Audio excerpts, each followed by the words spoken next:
Mereka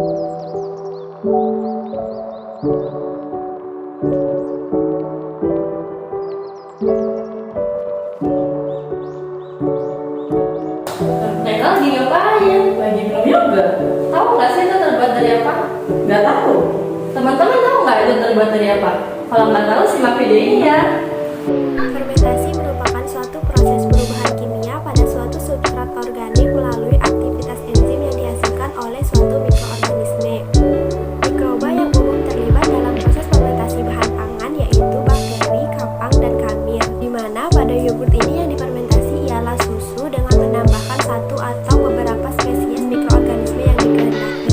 Dalam proses fermentasi terjadi perubahan laktosa menjadi galaktosa dan glukosa sehingga menjadi produk yang lebih dapat mudah dicerna. Proses fermentasi memiliki prinsip dasar yaitu mengaktifkan aktivitas mikroba agar dapat merubah sifat bahan sehingga menghasilkan produk fermentasi yang bermanfaat. Dalam proses fermentasi dipengaruhi oleh beberapa faktor seperti mikroorganisme, substrat atau medium, pH atau keasaman, oksigen, suhu, dan aktivitas air. Selain itu juga dipengaruhi oleh zat gizi dan waktu fermentasi. Di mana waktu fermentasi merupakan variabel yang berkaitan dengan fase pertumbuhan mikroba selama proses fermentasi berlangsung, sehingga akan berpengaruh terhadap hasil fermentasi.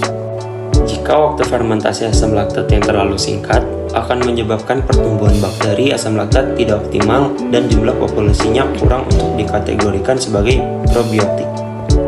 Sedangkan waktu fermentasi yang terlalu lama akan menghasilkan rasa yang terlalu asam pada produk dan juga menyebabkan penurunan jumlah populasi bakteri asam laktat akibat habisnya nutrisi pada substrat dan terakumulasinya metabolit yang bersifat toksik seperti etanol yang dihasilkan oleh bakteri asam laktat heterofermentatif. Lama fermentasi pun mempengaruhi karakteristik minuman fermentasi asam laktat. Biasanya, proses fermentasi memakan waktu selama 24 jam pada suhu 37 derajat Celcius. Proses fermentasi bertujuan untuk meningkatkan flavor, tekstur warna, maupun daya cerna dari bahan pangan yang difermentasi, serta untuk memperpanjang umur simpan produk susu. Produk fermentasi susu dapat dikelompokkan menjadi 3. Yang pertama itu ada fermentasi laktat, kedua ada fermentasi es laktat, dan yang ketiga ada fermentasi kapang laktat. Dalam penggunaannya biasanya menggunakan bakteri Lactobacillus bulgarius dan bakteri Streptococcus thermophilus, di mana hasil fermentasinya itu dapat berupa yogurt, Yakult, kefir, susu acidophilus, dadi maupun kalvis dan kosmis. Yogurt merupakan produk fermentasi susu atau susu rekonstruksi dengan menggunakan bakteri Lactobacillus bulgarius dan bakteri Streptococcus thermophilus, di mana bisa juga menggunakan bakteri asam laktat lainnya yang sesuai. Dalam proses fermentasi susu ini bisa menggunakan bahan-bahan yang sudah diizinkan dan bisa tanpa penggunaan bahan-bahan pangan lainnya.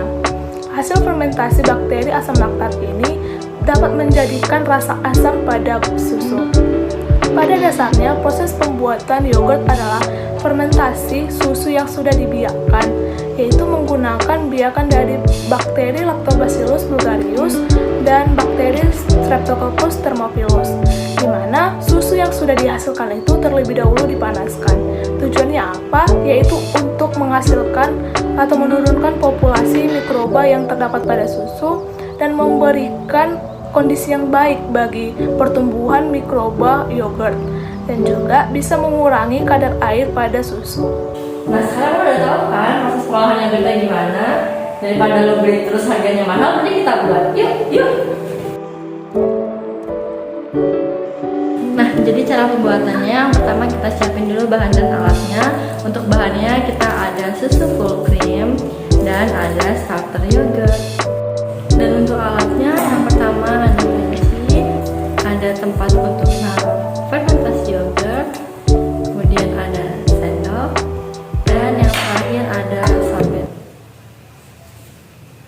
Pertama-tama panaskan susu.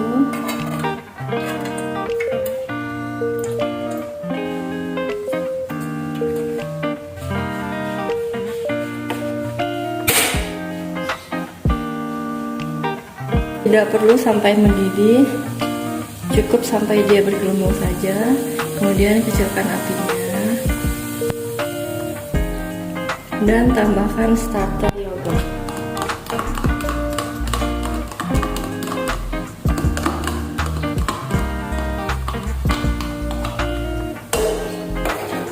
Aduk hingga merata.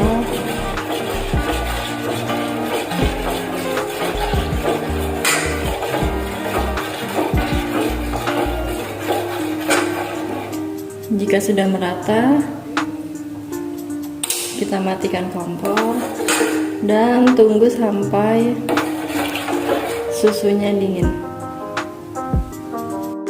Nah, ini susunya udah mulai agak dingin, kemudian kita pindahkan ke dalam wadah fermentasi dan ditutup dengan sorbet.